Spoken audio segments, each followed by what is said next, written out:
My dad was at everything important, but he wasn't around all the time.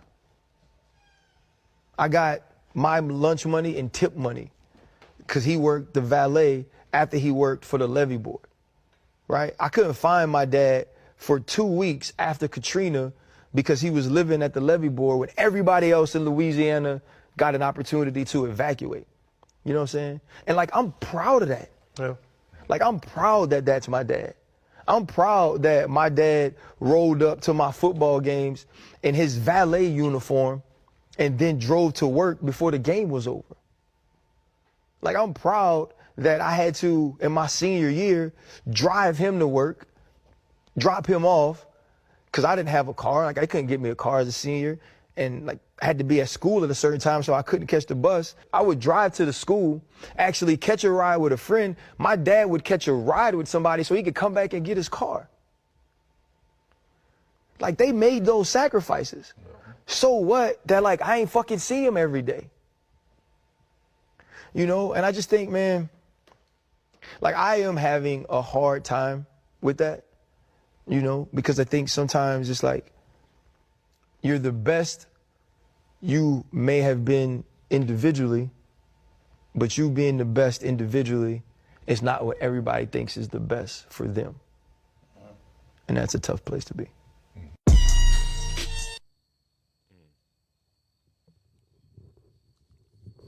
What do you think about that, White Star GB? It hit home to me because that's my story with my dad. You know, dad was a yellow cab owner operator in Manhattan, and worked from before we woke up to about when we were going to bed. So he wasn't around much. He was around the weekends though. But, you know, that was his, like, downtime and stuff like that. We didn't really bother him too much. But I definitely appreciated the hustle, even while it was going on. You know what I mean? Even though, like, I kind of understood at an early age that, you know, if I ask him for something, he always got it. He's not around a lot because he has to grind. And we lived off the fruits of his labor. You know, we were able to move into a different bracket. He was able to get my mom in school and get her through, and, you know, put us in school and everything like that. It's the part at the end that kind of is where I kind of disagreed a little bit, where he said he's struggling with being the best version of himself, but still pleasing everybody. I kind of feel like he had to learn from where his father fell short and had to fill in those gaps a little bit. So you feel like you need to see a flawed system in order to try to.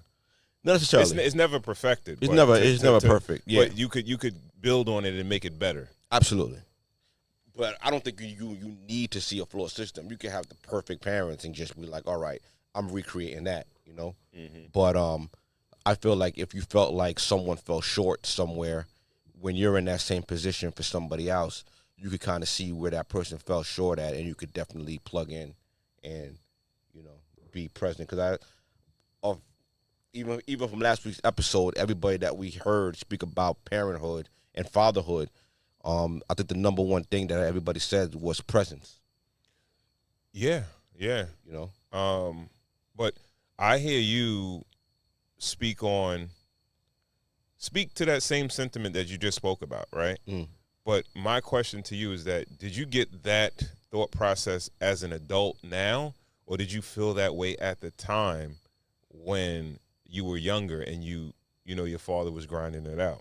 I felt like that young is not going to be there as much. Mom was there, but you be good? Yeah. How about on your side? What do you think about it? I get what you're saying. Right? But because my father was the same. He worked a lot. He didn't make it to a lot of my stuff. Now, was I complaining about it? And I did. I knew he was working, right? My mother would always say that my father was a workaholic. And I took what my mom said, and I just, oh, yeah, he's working. You know what I mean? Yeah. I wasn't the type of kid that would be like, yo, you didn't make it to anything or whatever. You know what I mean? Yeah. But it's not like I didn't notice. Maybe even at the time, I probably didn't even really care too much because, I remember my mom making a lot of the games. And, it got to the point where it wasn't even expected. Yeah. Right? Yeah. I didn't expect my father to show up to certain things because I knew he had to work. Did it ever feel selfish? Did I feel like he was being selfish? Yeah. I never felt like that. Yeah. And I get what you're saying when you understood it. Yeah. But I'm speaking today. I did notice that he wasn't there. I don't hold it against him or anything like that because I understand, and definitely as an adult at this point in time, I definitely understand. But I don't miss too much of my kid stuff. Right. And I think I work pretty hard, and I'll miss something. I'll miss some work. I might miss some money here or there, but I'll make it there. Based on the way my father was, I'm trying to have a little bit more balance. You understand what I'm saying? Right. And my thing is this, man. I feel like money is cool, but it's not enough to move the needle where it's like, all right, when I die, I'm gonna be worth, tens or hundreds of millions of dollars. So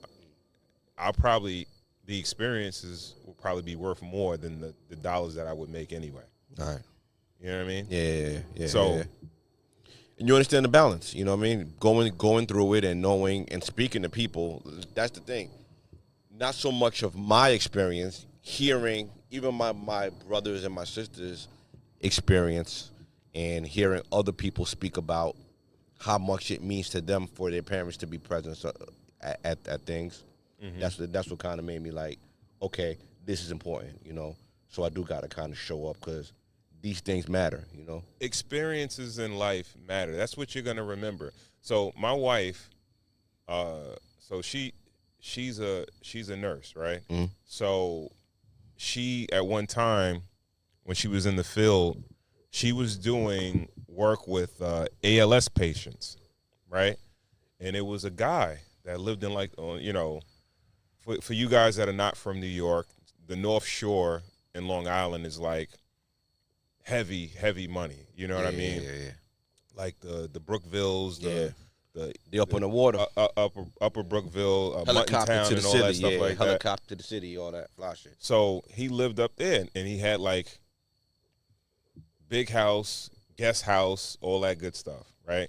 And this guy, he has a company that left to his kids or whatever that's gonna, they probably have generational wealth, right? And he's dying. He's pretty much dying at this time. Like, ALS is not reversible, right? So he knew he was going, but she would speak to him, and he would talk not about money stuff. He would talk about the experiences. He would be there with his wife talking about, oh, you remember when we went here? Yeah. When we had, we did this, we snorkeled, we did it at night, we scuba dived and all that, Now, maybe some of the experiences cost some money, right?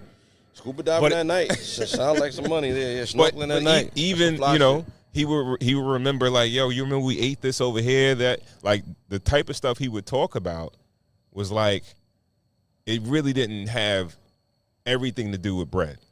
You understand what I'm saying? It was about him being present in his wife's life, them having experiences together, and with his family. So I think a lot of us, we need to put that into perspective. Yeah, find that balance, yo. Yeah, man. Find that balance. Yeah, man. You gotta work hard, but don't work yourself to death.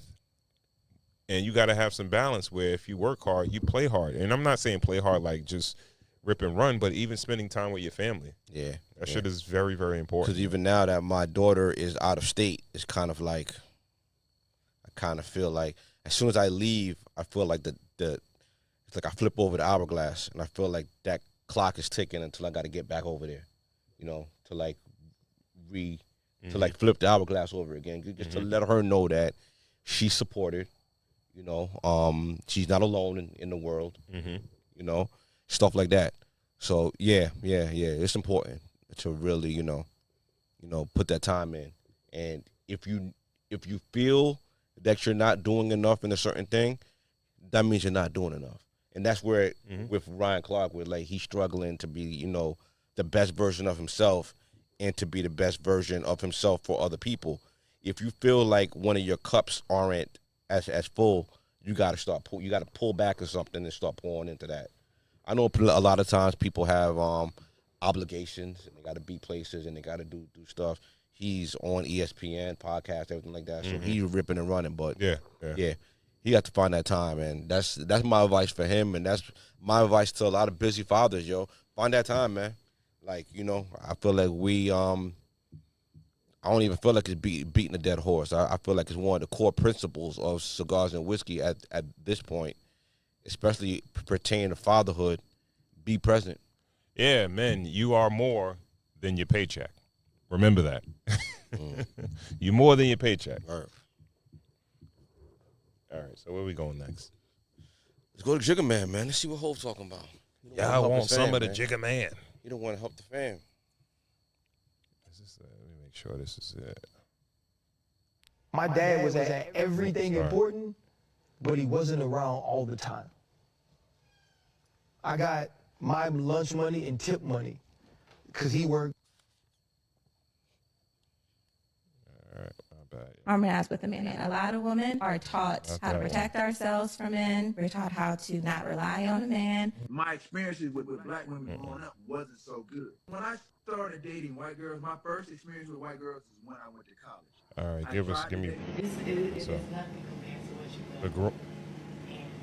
You have cousins. You got to go home for Thanksgiving. All right. We going with the 4800. We'll go with the 48 first. Yeah. All right, here we go.